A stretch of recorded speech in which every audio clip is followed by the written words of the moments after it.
Now I have the great honor to invite Mr. Kam-Sing Wong, Secretary of Environment Bureau of HKSAR, Hong Kong Special Administrative Region, to deliver his keynote speech. And the topic of his speech is Hong Kong's roadmap for carbon neutrality. Very unfortunately, since Mr. Wong is very busy today in HKCEC, Hong Kong Convention and Exhibition Center, to visit all the booths of the exhibition of Eco Expo Asia. We have helped him to prepare a video for our participants to hear online to understand the policy of Hong Kong carbon neutrality in 2050. Ladies and gentlemen, let us give him a big hand, loud and clear, and hope that he can hear us because he's just opposite side of the street. If you have questions to ask him, please send your questions to our website. That's in our booklet, and we just sent you so that we can try our best to find out the answers for you. Climate change is the defining challenge of our time. We have seen record-breaking summer heat, more extreme rainfall, super typhoons, and rising sea level in Hong Kong.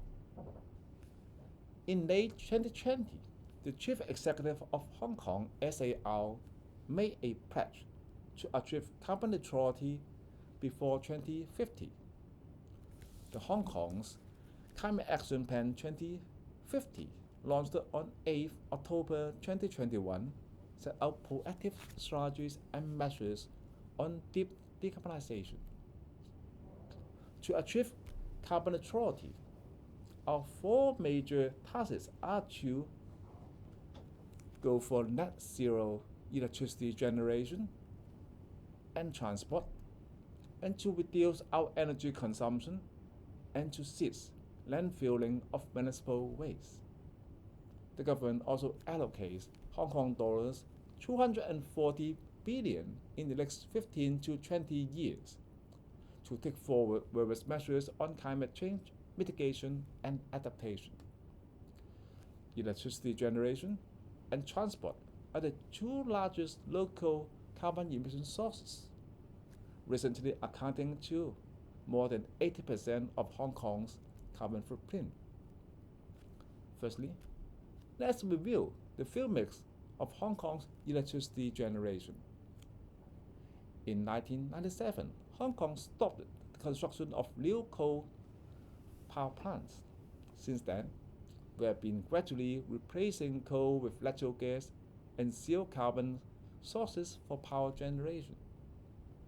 Largely due to this energy transition, our carbon footprint peaked in 2014.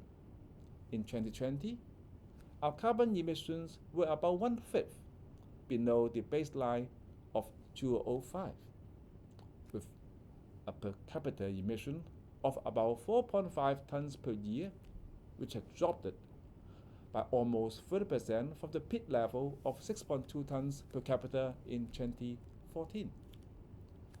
Looking ahead, for the intermediate milestone up to 2035, we will cease using coal for daily power generation, which will be replaced by low to zero carbon energy. We will have trial of new energy like hydrogen and close collaboration with neighboring areas to increase the share of zero carbon electricity to 60 to 70% by 2035.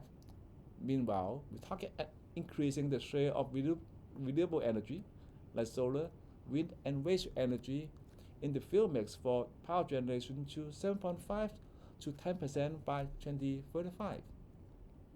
Secondly, we launched Hong Kong's first roadmap of popularization of electric vehicles (EV) in March 2021. It set the target to ban the new registration of fuel-propelled private cars, including hybrid vehicles, in 2035 or earlier, and to achieve zero vehicular emissions before 2050. The roadmap not only helps further enhance the air quality in Hong Kong, but also supports our pledge towards carbon neutrality. While battery EVs are currently the most popular in Hong Kong, the Hong Kong SAR government also prepares for other new energy vehicles, such as hydrogen fuel cell vehicles. As indicated in the Hong Kong roadmap on popularization of EV, we have already set up the Carbon Neutrality Task Force, made up of 40 civil servants from 6 different departments to study various new decarbonization technologies and prepare the government transiting to zero carbon economy. The latest climate action plan further announced that Hong Kong will test out hydrogen fuel cell electric buses and heavy vehicles within 3 years. Overall, moving towards carbon neutrality can bring ample and diverse development opportunities, enhance Hong Kong's competitiveness, and support sustainable development. While there are various challenges, for instance, the transformation process demands for interdisciplinary and interdepartmental collaboration, innovation and technology, and investment and talent. With respect to these 3 I's, I share my latest thinking here. Firstly, the Hong Kong's Climate Action Plan 2050 manifests the joint efforts of various government bureaus and departments. The recently established Carbon Neutrality Task Force, as mentioned earlier, is an example. According to our plan, we are also going to set up an advisory committee dedicated to climate change, which will involve stakeholders from various sectors, potentially involving those in the new energy sector. Secondly, net zero carbon emissions require a fundamental change in the way we produce and use energy, transitioning our energy economy away from fossil fuel dependence towards one based on renewable and alternative forms of energy requires innovative solutions for energy storage, in which the role of hydrogen has promising potential. The intermittency and seasonal variation of solar and wind power, for instance, leads to a mismatch between energy supply and demand, which will intensify as we decrease our dependence on traditional gas and coal-powered generation. Hydrogen is identified as one of the potential energy carriers for future energy supply, which can help resolve the limitation for renewable energy production. In addition, the development of the Greater Bay Area (GBA) is accorded the status of key strategic planning in China's development blueprint, having great significance in the country's implementation of innovation-driven development and commitment to reforming and opening up. The GBA cities like Busan have proposed hydrogen economy development plans. Hong Kong will seize the GBA opportunity on this kind of innovation and technology. Thirdly, I will say that never before in Hong Kong have we seen such a level of interest about hydrogen as we have today. In fact, new hydrogen economy blueprints have been released recently in various countries, including China and European Union. The hydrogen economy marks a revolutionary change in the industrial framework, one that we will replace coal and oil with hydrogen as a source of energy across all sectors, from hydrogen's production, storage, and transport to its utilization, new investment and jobs will be created. As an international financial center, Hong Kong draws in world-leading financial and professional institutes, green assessment and certification organizations, as well as international investors.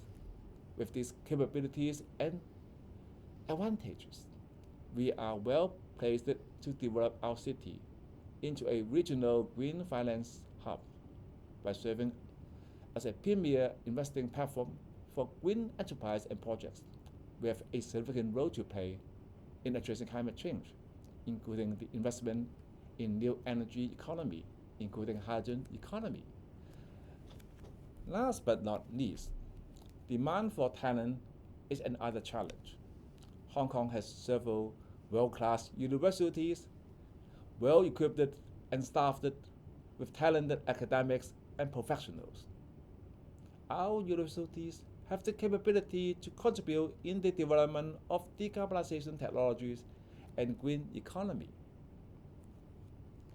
To provide better and more focused funding support for the R&D and application of decarbonization and green technologies, the Hong Kong SAR government allocated Hong Kong dollars 200 million in last year's budget for setting up a new green tech fund to serve this purpose. We received over 190 applications. The first batch of a total of 8 projects have just been approved in the first round of applications, involving a total grant of around Hong Kong dollars 39 million. 2 approved projects are related to green hydrogen production. To achieve carbon neutrality, the whole community must work hand in hand. The government, the private sector, and the general public must take proactive actions together. I look forward to working with all parties, including the commercial and industrial sectors, professionals, and the youth, as we embark on the deep decarbonization journey towards carbon neutrality. Thank you.